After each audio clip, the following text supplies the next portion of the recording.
Abakkiriza ku ttaka ettukuvu ery'ekkanani bakomekereza ekisiibo eky'ennaku 15 eky'omwezi ogwa Novemba n'obujulizi obw'amaanyi nga Katonda abambazza engule okuyita mu ssaala ekulemberwamu omusumba Aloysius Bugingo ow'ekkanisa eya House of Prayer Ministries International. Nyina mukwano gwange alina obujulizi, njagadde obujulizi abuwe kubanga ate waliwo abagenda e Kenya ng'obudde bubakutte. So nenjagala muyite tutule tuwulire ku bujulizi ate oluvannyuma tuddemu tukube ettendo. Alina ayitwe Inidi awadde obujulizi ng'ono yasoma n'akugukira mu ggwanga lya Kenya era agamba nti obuwanguzi bw'amaanyi okuva mu ssaala eva ku House of Prayer Ministries International. Abadde Katonda buli kintu kyonna kigambo ki Pastor Bugingo kye yayogera nze nakitwala. Natandika kusaba naye ng'anyina diguli emu. Naye nga nyina admission ya masters kati twali ku Bat Valley n'agamba nti bw'oba ng'oli professional ng'olina omulimu gumu nga tegukumala kwata empapula zotambuze mu w'oyagala omulimu gwe gugwa ojja kufuna emirimu mingi weerabire okolera by'oyagala. Byatugamba nti twetaaga muzungu, twetaaga obugabizi ye Katonda yeka akuweereza obugabizi naawe n'oyitawo. Ekyo n'enkitwala kyonna nava mu kyakyo omwo n'enkwata masters admission nenteeka kwe papula endala nengenda mu 5 universities. Alina ayitwe ategezeza nti abadde akozesa entambula ey'olukale okugenda okusoma naye ng'obugubi bw'amaanyi era Katonda yamuwanguza. Navange ewange Kisaasi gye mbeera neninya boda sawa 11 z'ekiro nentuusa mu paaka enkadde neninya taxi ezigenda Busia nenva Busia neninya taxi nentuusa Kisumu neninya boda nentuuka mu hoteli nenva mu hoteli nenyabaka katono neninya boda nengenda mu class from 2021 to date.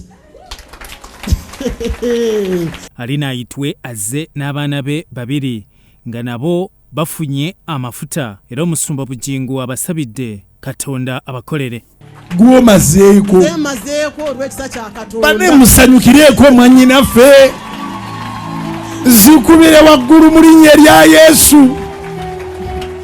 Webale kuweesa kkanisa yo kitiibwa. Asobola kuyimirira n'agamba nti yansasulirako wadde semester n'emu ate nga sente za PhD nyingi waliwo research waliwo kola kino naye nga Mukama angabiridde buli musaba bw'agamba nti gw'ojja kuyitawo nga mayenze bagamba nze abadde Katonda nga nyina abawala bange babiri bano abaana nyina 5 be nazaala mu nsi bonna balamu olw'ekisa kya Katonda n'omwami wange mulamu.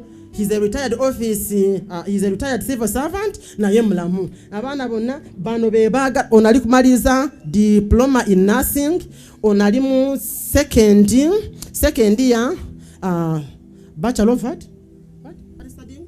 Biomedical lab technology. Diploma nursing extension. Thank you so much for paying the price, moving all the way from Uganda to Kenya to bring this PhD. Si ye yekka omwami n'omukyala Bamatiya baleese obujulizi obw'emmotoka 2 ze bafunye okuyita mu ssaala okuva ku House of Prayer Ministries International n'omusumba Aloysius Bugingo. Omwami yali mutembeeye ate ng'omukyala atunda cyayi mu Owino naye beekwata enjiri era obujulizi bwe balimu sitaani yaswadde dda. Ffe boolaba wano tusula mu kalina ate ffe abatunulanga abatasaanira Mukama yatusaaniza bannange. Sabisaanira. Kuno kuzza mu maanyi eri abantu ab'enyooma. Ffe omwami wange saamusabye kyogera naye nja kyogera kuba kyekiwa Mukama ekitiibwa. Omwami wange we namufunira yali atunda nseenene mu kibbo zino ze basiika mu kibbo asena bujiiko n'atunda. Ate nga nze mukyala we ntunda cyayi ab'Owino bammanyi. Nali nkolera mu Owino nga ntambuza kacyayi n'obugendera. Abakyatunda cyayi akalulu nga sikawulira. Ne twefuna nze n'omwami wange nga ffenna tuli baavu, ewaffe tuli baavu n'ewaabwe nga baavu. Naye omwami ono emmotoka zikyayingira abooluganda. Omwami ono mwami mugezi ate mwami alemerako. Tamala gawanika bw'aba alina kyayagala ekyakiremerako paka ng'akifunye. Omusumba Bugingo abatadde mu ssaala era n'abawa obudde okuwa obujulizi bwabwe ku ttaka ettukuvu ery'e Kanani mu kusaba okwa buli Sande. Musumba twajja wano nga tuzimba era nempa obujulizi twakwolo twali ku plastering naye kati buli kimu kinaatera naye ng'olwedde mwetuli ekisenge ekyawagula ekya Mukama nakiteeka prayer room eri awo gye nasooka n'okuteeka mu tiles ne ngamba ng'ebirala byonna tebinnasoboka ne ngamba prayer room yesooka mu tiles erimu etaala tunulanga malayika bwe nteeka mwene nga ab'ekitiibwa kya Mukama.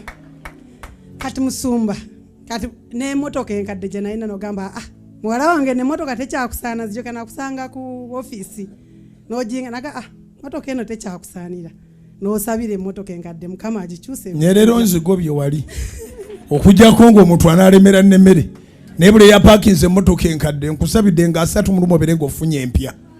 Bonna babadde mu kusaba ku House of Prayer Ministries International basiigiddwa amafuta mu kufundikira ekisiibo ekyatandika nga 2 Novemba ekimaze ennaku 15. Byetumwebaza Godfrey, Sorot TV, Omunyo.